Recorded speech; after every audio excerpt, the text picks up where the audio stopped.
Bonjour, hi, Canada. Hugh Hewitt, live in Studio North, joined by Congressman Mike Gallagher, chairman of the House Select Committee on the engagement with the Chinese Communist Party. Good morning, Congressman. No Browns jokes this morning. We're in mourning over in Cleveland over Nick Chubb, but let's get right to the consequences of the digging into the fight, Wall Street ties with China. What happened this week? Well, this week we are continuing our investigation into MSCI and BlackRock, as well as teasing out the implications of the war game that we conducted last week in New York. And then in the House and in the Senate, we're debating this really important question of what restrictions should we place on outbound capital flows to China. There's slightly different provisions in the House and Senate right now. Senators Cornyn and Casey have a provision that would require transparency and reporting for investments in certain sectors in China.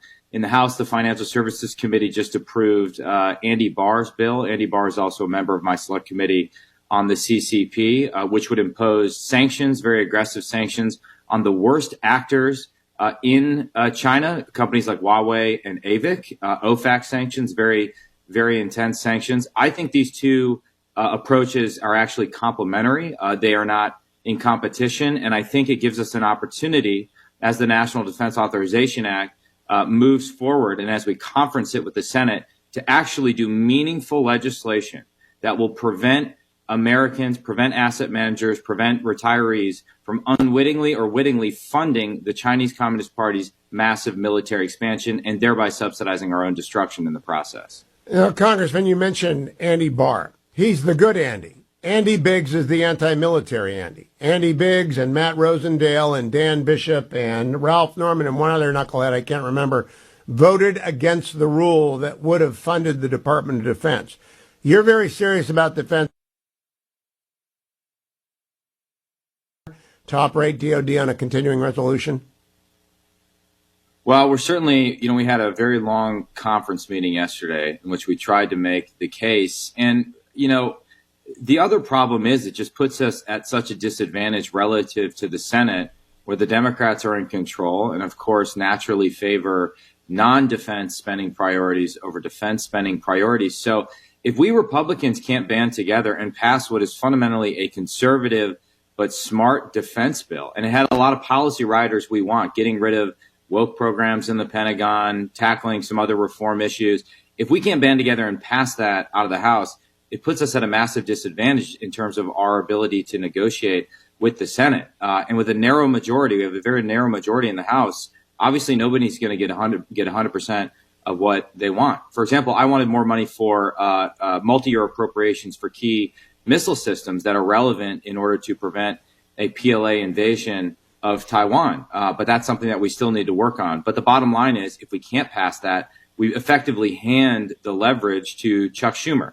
And we know that the bill that Chuck Schumer is going to craft is going to be far worse for conservative priorities than the bill that we've crafted in the House. So Speaker McCarthy, I think, made the right decision to keep us here over the weekend.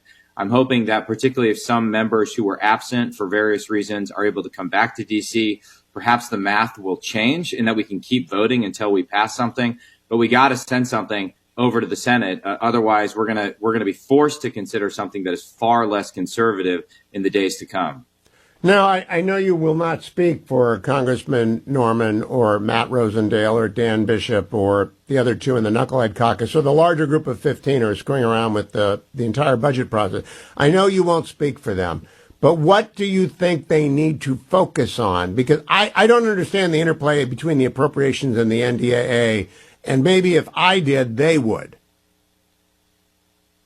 Well, really, I would at this point think of them as separate processes. The appropriation and the budget process is what's coming to a head this week and next week, whereas NDAA will play out over the next couple of months. The National Defense Authorization Act basically, establishes what DOD is allowed to do. It's sort of like the policy bill, whereas the appropriations bill just give the money for those various policy priorities, but they're not linked in the process right now. We are, in the most immediate sense, considering the appropriations bills. As for what the various holdouts need, I actually think there was some productive discussions yesterday between Representative Norman and leadership.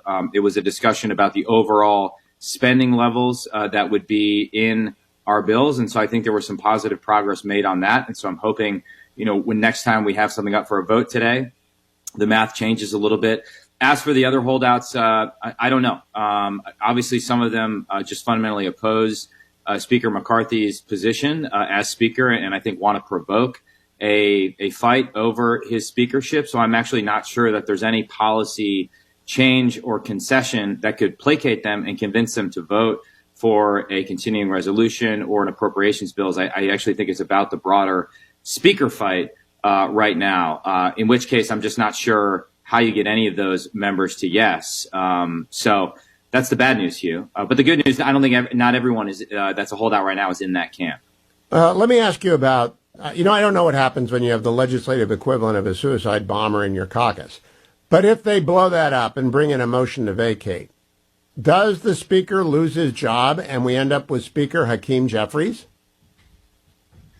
Well, you don't end up with Speaker Hakeem Jeffries because you basically, as I understand it, go back to where we were in January of this year, where you have you're having a vote on the speakership, and to become speaker, you would still need to get a majority in the House, and presumably, unless those members who wanted to remove McCarthy suddenly voted for Hakeem Jeffries wouldn't have enough votes to become speaker. So we would be speaker-less in the House. And we would still have to have this budget battle with the Senate. And if you remember, we spent about 2 weeks trying to get enough votes to make Kevin McCarthy speaker. So it would take us back in time to where we were in January.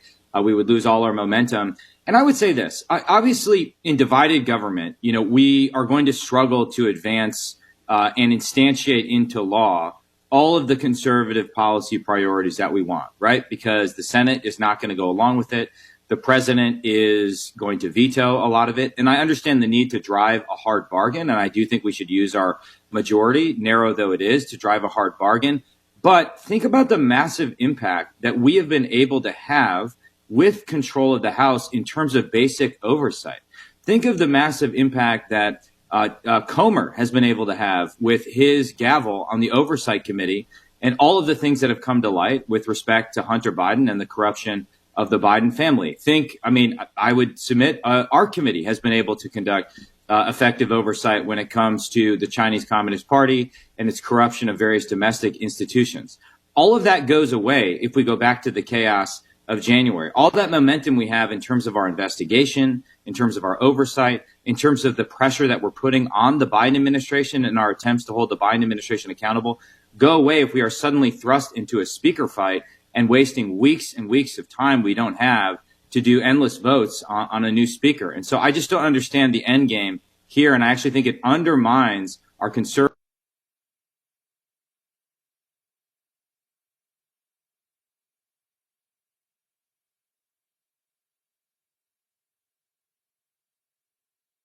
And it will stick through next November. This is just a political analysis, not a substantive analysis.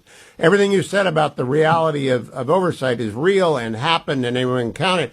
But if children are on the ground kicking their heels, there's nothing to be done unless you get a working majority with the Democrats. I don't know, shared power on the committee, something like that.